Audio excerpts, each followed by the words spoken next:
Huzurabad MLA Kaushik Reddy అరెస్టును కక్షపూరితమైన arrest అని ప్రజలు గమనిస్తున్నారు.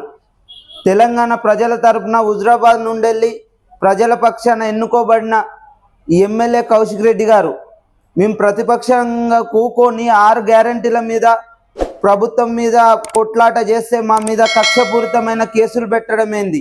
ఇప్పటి వరకు 12 గంటలైనా కూడా ఆయనకు బెయిల్ మంజూరు చేయడానికి కూడా నిరాకరించారు.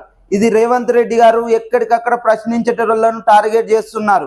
ఇది ప్రజాస్వామ్యమా లేక రేవంత్ రెడ్డి గారి రాజ్యాంగమా అని ప్రజలు అంటున్నారు. ఇదేనా మీ పరిపాలన? ఇంద్రమ్మ రాజ్యం అంటే ఇదేనా కోరుకున్నది ప్రజలు?